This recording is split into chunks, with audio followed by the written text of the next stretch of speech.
ஸ்ரீகாந்த் கணேஷ். அனைவருக்கும் வணக்கம். காங்கிரஸ் நண்பர் கனகராஜ் அவர்கள் வழக்கம் போல ராகுல் கான் அவர்கள் எப்படி கட்டுக்கதையை அவுத்து விடுகிறாரோ அதே போல ராகுல் கான் அல்ல, ராகுல் காந்தி. அவரும் ராகுல் காந்தி. சரி, நீங்க கான் சொல்லாதீங்க. ஸ்ரீகாந்த் கணேஷ், ஸ்ரீகாந்த் கணேஷ் அவர் காந்திகா பேரன், ஃபெரோஸ் கானோட பேரன். ஃபெரோஸ் கான் இல்ல, அவர் இல்ல நம்ம பேர் சார் காந்தி தான் கரெக்ட். ஸ்ரீகாந்த் கணேஷ் நம்ம பேர் யாருக்கும் காந்தி பட்டா ராகுல் காந்தி தான். கண்டிக்கின்றேன். நெறியாளர் அவர் அப்படி பேசுறது முறையில தவறுங்க. ராகுல் காந்தி பேர் புதிய பேர் சூட்ட வேண்டாம். ஸ்ரீகாந்த் கணேஷ், நான் இப்ப முக்கியமா 3 கருத்தை சொல்ல விரும்புகிறேன். அதாவது பாஜக உள்ள வந்துரும் அப்படின்னு சொல்லி பாஜக எதிர்ப்பை மட்டும் முன்னிறுத்தி ஆட்சியை சரியாக நடத்தாத திமுக மக்கள் கவனத்தை திசை திருப்பி ஓட்டு வாங்க முடியும்னு கனவு கண்டு கொண்டே இருந்தார்கள். இன்றைக்கு பாஜக உள்ளே வந்துவிட்டது, 4 எம்எல்ஏக்கள் வந்து விட்டார்கள், இனி இது 4ஓட நிக்காது, இந்த எண்ணிக்கை அதிகரிக்க போகிறது என்ற உண்மை தெரிந்தவுடன் அவர் குழப்பத்துல போய் ஒரு ஒப்புதல் வாக்குமூலம் கொடுத்திருக்காரு. திமுக காரங்க அத்தனை பேருக்கும் ஒரு வெறி என்ன இருக்கும்னா, அந்த கருப்பு சிவப்பு மேல அவ்வளவு வெறி இருக்கும். இன்னைக்கு அந்த கருப்பு சிவப்பு கலங்கப்பட்டு விட்டது, அதில் நீலம் பாய்ந்து விட்டது.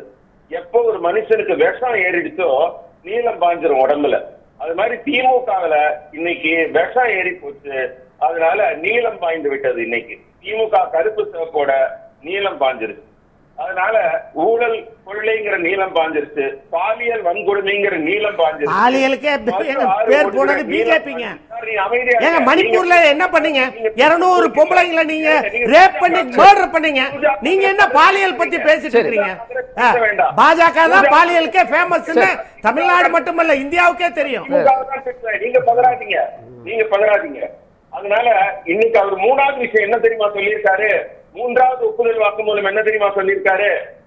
கருப்பு சிவப்பு தான் இத்தனை நாள் ஆட்சி செஞ்சது, இனிமே நீளம்னா எங்க ஆட்சி அமைச்சரவையெல்லாம் நீளமாகும் அப்படின்னு சொல்லியிருக்காரு. எல்லா கட்சியும் ஸ்டாலின் அறிவித்திருக்கிறார். இதோட வெளிப்பாடுதான் கருப்பு சிவப்போட நீளம் கலந்ததற்கான ஒரு உண்மையான காரணம். 3 காரணங்கள் சொல்லியிருக்கேன். இப்போ நயினா நாகேந்திரன் இங்க மத பிரச்சனையை திமுக தூண்டுகிறதுங்கிறார்ல, மத பிரச்சனையை தூண்டுகிற மாதிரி எந்த புள்ளியில திரு ஸ்டாலின் அவர்கள் ஸ்டேட்மெண்ட் கொடுத்திருந்தார்? சிஎம் சொல்றாரு காவிகளால எங்களை வீழ்த்த முடியாதுங்கிறாரு. எங்க மாநில தலைவர் திரு நயினார் நாகேந்திரன் அவர்கள் சிறப்பா பதில் கொடுத்தாரு. என்னன்னா, பாவிகள் வீழ்த்தப்படவில்லை. இன்னைக்கு தமிழக மக்கள் அத்தனை பேரின் காவிகளை நம்ம பாஜகன்னு எடுத்துக்கலாம் சார். காவிகள் அப்படிங்கறத பாஜக எடுத்துக்கலாம், பாஜக அதை ஒத்துக்கொள்ளும். ஆனால் இத மதவாதத்தை தூண்டுறது மாதிரி திரு ஸ்டாலின் பேசிட்டாரு அப்படிங்கிறது இருக்குல்ல, அதுக்கான டெபினிஷனை திரு நயினா நாகேந்திரன் சொல்லணும்ல. அறிவுபூர்வமான கேள்வி கோபாலகிருஷ்ணன் சார், நல்ல ஒரு கேள்வி கேட்டீங்க. நான் மறந்து போன விஷயத்த நினைவூட்டி இருக்கீங்க. திமுக ஏன் மதவாத கட்சின்னு சொல்றேன்னா, அவங்க தொலைக்காட்சி பிள்ளையார் சதுர்த்தி அன்னைக்கு ஒரு சிறப்பு நிகழ்ச்சி வச்சீங்கன்னா விடுமுறை நாள் சிறப்பு நிகழ்ச்சிமாங்க. எந்த விதமான இந்து பண்டிகைக்கும் இந்து மத வெறுப்பின் காரணமாக முதல்வர் வாழ்த்து சொல்ல மாட்டார். அது அவர் உரிமை. எங்களுக்கு வாழ்த்து தேவையே இல்லை, நீயே வச்சுக்கோ வாழ்த்த, எங்களுக்கு வேண்டாம். ஆனா மதவாதம் எங்க வருது தெரியுமா? கிறிஸ்துமஸ்னா ஓடி போய் 2 ஃபாதருக்கு நடுவில் நின்னுகிட்டு கேக் கூட்டுறாரு பாருங்க, அங்க வருது மதவாதம். இஸ்லாமியர்களின் பண்டிகை, எங்க சகோதரர்கள் பண்டிகை கொண்டாடா போய் தொப்பி போட்டு கஞ்சி குடிக்கிறார் பாருங்க, அங்க வருது மதவாதம். உண்மையான இஸ்லாமியர்கள் மேல அவருக்கு பற்று இருந்தால், புனித குரான் மேல அவருக்கு ஒரு நம்பிக்கை இருந்தால் என்ன பண்ணணும்? மதுவுக்கு எதிராக பேசுகிறது, போதைக்கு எதிராக பேசுகிறது குரான். இவர் 20,000 கோடியா இருந்தது, இன்னைக்கு 54,000 கோடியா மது ஆறு ஓடுகிறது. அதுல 50% தான் அக்கௌண்ட், மிச்சம் 50% கணக்கில் இல்லாம ஜிஎஸ்டி கட்டாம போகுதுன்னு அவங்க அமைச்சர், நிதி அமைச்சர் அவரே 22ல சொன்னார். அதனால அவர் நிதி அமைச்சர்ல தூக்கி போட்டாங்க. ஆனா அதுக்கு பதிலே சொல்லல. 50% தான் கணக்கில் காட்டுறாங்க. விநாயகர் சதுர்த்திக்கு வாழ்த்து சொல்லாதது ஸ்ரீகாந்த் கணேஷ், விநாயகர் சதுர்த்திக்கு வாழ்த்து சொல்லாதது, இஸ்லாமிய கிறிஸ்தவ பண்டிகைகளுக்கு வாழ்த்து சொல்றது, இதுதான் மதவாதத்தை தூண்டுகிறது அப்படின்னு நயினா நாகேந்திரனுடைய புரிதலா எடுத்துக்கணுமா? இங்க அப்படி இல்ல, அவங்க எண்ணமே அப்படி. இப்ப பேசினாரே நம்ம காங்கிரஸ் தோழர் கனகராஜ் பேசினாரே, ரேவந்த் ரெட்டி என்ன பேசினார்? காங்கிரஸ் என்றால் முஸ்லீம், முஸ்லீம் என்றால் காங்கிரஸ்ங்கிறார். இதுதான் மதவாதம். அப்ப இந்துக்கள் இல்லையா? காங்கிரஸ் இந்துக்களுக்கான கட்சி இல்லையா? காங்கிரஸ் இந்துக்களுக்கு எதிரான கட்சி என்பதை ராகுல் காந்தி ஒத்துக்கொள்கிறாரா? தவறு. திரு ஸ்ரீகாந்த் கணேஷ் மத்திய மைனாரிட்டி பாஜக பிரதமர் மோடின்னு நான் சொல்லட்டுமா? RSS மோடின்னு சொல்லட்டுமா? நீங்க பேசாதீங்க சார். படிக்காதவர் என்று நான் சொல்லட்டுமா? நம்ம தனிப்பட்ட முறையில என்று சொல்லட்டுமா? ஸ்ரீகாந்த் கணேஷ் சார் அவர் டிகிரி வாங்கினாரா இல்லையான்னு தெரியலன்னு சொல்லட்டுமா? ஒரு நிமிஷம், நான் ஒரு விஷயத்தை கிளாரிஃபை பண்ணிக்கிறேன் ஸ்ரீகாந்த் கணேஷ் சார். நம்ம பேர்கள் அவங்களுக்கு என்ன பேர்கள் அழைக்கப்படுதோ அதை நம்ம பதிவு செஞ்சா போதும். கண்டிப்பாக. ஆனா உண்மையை நம்ம மறைக்க கூடாது இல்லையா? மக்களுக்கு சொல்லணும் இல்லையா? ஆமா, நான் கூட தான் ஜேபி நட்டாவே ஜேபி நோட்டான்னு சொல்லிட்டு அப்படி அழைக்கட்டுமா? அது தவறு இல்லையா? நினைவூற்று. ஆமா, இது அவரோட பேர் நான் தப்பா சொல்லலையே. அவர் மரபு வழியை நான் மாத்தி சொல்லலையே. யார் மரபு வழி? உங்க மரபு வழியில நாம மாத்தி சொல்லட்டுமா? இப்போ எல்கே அத்வானி அவர்களுடைய மருமகன் யார்? எல்கே அத்வானியுடைய மருமகன் யார்? முரளி மனோகர் ஜோஷியினுடைய மருமகன் யார்? யார்? எல்லாம் அந்த கான் தான். அவங்க மரபு வழி தான். என்ன பேசுறீங்க? டாக்டர் சுப்பிரமணிய சாமி அவர்களுடைய மருமகன் யார்? அவரும் அந்த மரபு வழியில வந்தவர் தான். ஏங்க, அரபு நாட்டுக்கு சென்று அங்கிருந்து டொனேஷன் வாங்குவீங்க, அங்க போய் 100 கோடி கோயில் கட்டுவீங்க. ஆனா இங்க வந்தா உடனே எதிர்ப்பீங்க. உங்களுடைய வேலை தெரியுமே. ப்ளீஸ். நான் வெளியில இருந்து பேசுறேன். என்னோட நேரத்துல இல்ல பேசுறேன். நீங்க சித்தாந்தத்தை, உங்களுடைய கொள்கைகளை பேசுங்க, சித்தாந்தத்தை பேசுங்க. தவறு சொல்ல, தனிப்பட்ட முறையில பர்சனல் அட்டாக் பண்ணாதீங்க. அப்புறம் நாங்களும் பதில் கொடுக்கிறோம். உங்களை வெளியில அனுப்பாது. ஒரு சீட்டு கூட இல்லாம நோட்டா கீழே இருந்தீங்க. பயப்படாதீங்க. யாரு? நீங்க அட்ரஸ் இல்லாம இருந்தீங்க. நோட்டாவு கீழே இருந்ததா ஜேபி நட்டா கட்சி அப்படின்னு நான் சொல்லாமா? ப்ளீஸ் ஸ்டுடியோல இருந்தா யாரும் பேச முடியாது. அமைதியா இருக்க சொல்லுங்க. இப்ப திமுகவுக்கு எதிராக மிகப்பெரிய அலை இருக்கிறது. திமுக வீழ்த்தப்பட வேண்டிய கட்சி என்று மக்கள் தெளிவாக இருக்கிறார்கள். டெய்லி கடல்ல இருக்கு. கனகராஜ் சார், வார்த்தைக்கு வார்த்தை பார்க்கலாம். கனகராஜ் சார், பெரிய அலை இருக்கா? கனகராஜ் சார் ப்ளீஸ், வார்த்தைக்கு வார்த்தை குறுக்கிடாதீங்க சார்.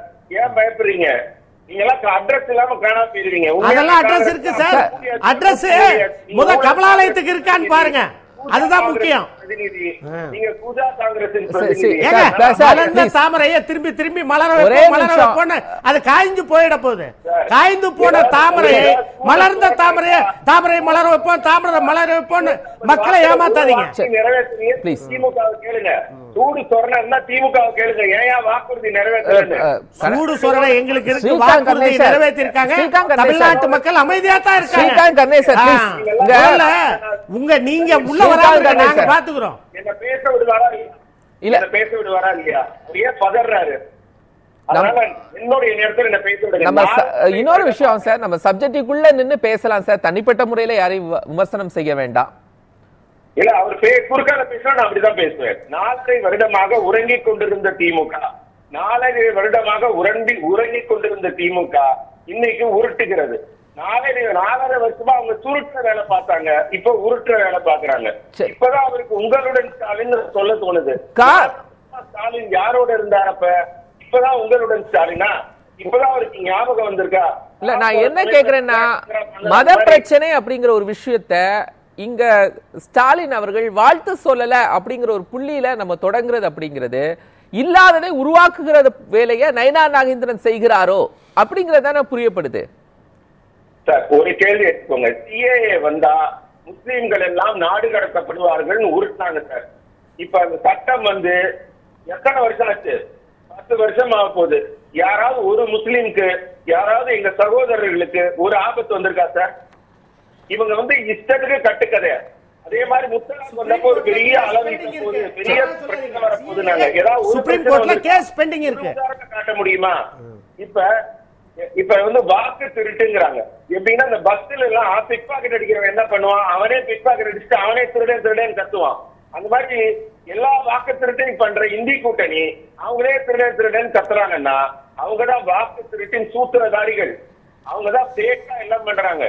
யாரு வாக்கு திருட்டுக்கு அடிப்படை ஆதாரம் இல்லாமல் வெட்டியான ஒரு குற்றச்சாட்டி சார். இப்ப எனக்கு என் பேர் இல்லைன்னா லிஸ்ட்ல நான் வந்து எலெக்ஷன் கமிஷன்ல போய் பெட்டிஷன் கொடுப்பேனா, மனு கொடுப்பேனா, இண்டெம்னிட்டி பாண்ட் கொடுப்பேனா, அதை விட்டுட்டு நான் மேடை போட்டு என் வீட்டில் இருக்க வேண்டிய 4 வாக்குகள் எனக்கு இல்லாமல் போய்விட்டது எலெக்ஷன் கமிஷனர்ல பெரிய அதுக்கு முன்னாடி தேர்தலே முடிஞ்சிடும். தேர்தல் ஸ்டார்ட் ஆயிடுச்சுன்னா எப்படி போய் சேலஞ்ச் பண்ண முடியும்? இப்ப இந்த விஷயங்களை தான் திரு ஸ்டாலின் மத அரசியலுக்குள்ள கொண்டு வருகிறார் அப்படிங்கிற அச்சம் நயனா நாகேந்திரனுக்கு வருகிறது. எங்களுக்கு எந்த அச்சமும் கிடையாது சார். அவங்க விரட்டப்பட வேண்டியவர்கள் மக்கள் முடிவு செய்து விட்டார்கள். ஆனால் அவங்க இந்து மத வெறுப்பு இப்ப வெட்ட வெளிச்சமாக இருக்கிறது.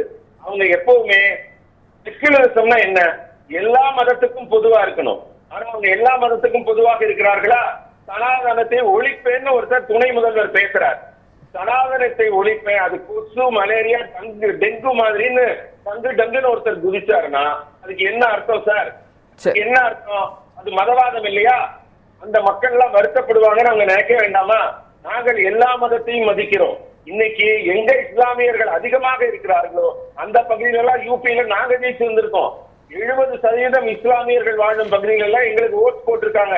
எங்க எம்எல்ஏ எம்பி ஜெயிச்சு வராங்க. வாக்குச்சீட்டு மூலமாக இஸ்லாமியர்கள் பாஜக ஆட்சியில் நிம்மதியாக இருக்கிறார்கள். திமுக மதத்தை அரசியலுக்காக தூண்டி அரசியல் ஆதாயம் பார்க்கிறது. இதை இஸ்லாமியர்கள் உணர்ந்து கொண்டார்கள். கடைசியா ஒரே ஒரு விஷயம் சொல்லி முடிக்கிறேன் சார். கண்ணியமிக்க காயிதயம் இல்ல ஐயா. தனியா இருந்தப்ப, தனியா நின்னப்ப கட்சி 17 எம்எல்ஏக்களோட சட்டமன்றத்துக்கு போச்சு அண்ணாதுரை அவர்கள் காலத்துல. 17 எம்எல்ஏக்கள் ஒத்தையா நின்று ஜெயிச்சாங்க. இன்னைக்கு ஒரு சீட்டுக்கு 2 சீட்டுக்கு திமுக கிட்ட கையேந்திர நிலைமைக்கு காங்கிரசும் திமுகவும் இஸ்லாமிய சகோதரர்களை வஞ்சித்து இருக்கிறது. அப்ப நீங்க இன்னைக்கு 50 வருஷம் முன்னாடியே தனியா நின்று 17 சீட்டு ஜெயிச்சவங்க இன்னைக்கு ஒரு சீட்டுக்கு 2 சீட்டுக்கு கெஞ்சற நிலைமைக்கு இஸ்லாமியர்களை வீழ்த்திய கட்சி திமுகவும் காங்கிரசும். அவர்களுக்கு மதவாதம்ங்கிறது அதை சொல்லி சொல்லி சொல்லி இஸ்லாமியர்களையும் கிறிஸ்துவ சகோதரர்களையும் ஏமாற்றிக் கொண்டிருக்கிறார்கள். தொடர்ந்து ஏமாற்றிக் கொண்டிருக்கிறார்கள். இன்றைக்கு அவர்கள் மோடி அவர்களின் ஆட்சியை பார்த்து விழித்துக் கொண்டு விட்டார்கள். அவங்க சாயம் வெளுத்து போச்சு சார். நீலச்சாயம் இப்ப வந்து தெரியுமா? நீலச்சாயம் வெளுத்து போச்சு பாடணும். இப்ப திமுக கரண்ட் ஆகி போச்சு. நீங்க கருப்பு சிவப்பு இல்ல, நீல கலர் ஆகி போச்சு. நீலம்ங்கிறது ஒரு அவலத்தின் சின்னம். அவலத்தின் சின்னமாக திமுக ஆக்கி விட்டது என்பதை முதல் தொடர்ந்து பேசலாம் கருணேஷ் சார்.